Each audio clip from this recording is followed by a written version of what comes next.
எல்லாருக்கும் வணக்கம். நான் வந்து என்ன சொல்லியிருந்தேன்னா, யூடியூப்பில் நல்லா நடிப்பேன், பாட்டும் பாடுவேன், டான்ஸ் ஆடுவேன். இந்த 3மே என்கிட்ட வந்து இந்த திறமைலாம் இருக்குது. அதில் வந்து நிறைய வீடியோஸ் பார்த்தீங்கன்னா, நடித்து போட்டிருக்கேன்.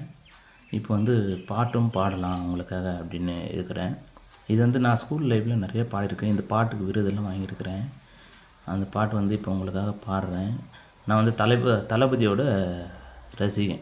அதனால தளபதி பாட்டு ஒன்று பாடலாம் அப்படின்றதுக்காக பாடுறேன். என்ன பாட்டுனா, பூவே உனக்காக அந்த பாடத்துலேருந்து என்ன பாட்டுனா, சொல்லாமலே யார் பார்த்தது நெஞ்சோடு தான் பூ பூத்தது, மழை சுடுகின்றதே அடவில் காதலா. பிடிச்சிருந்தா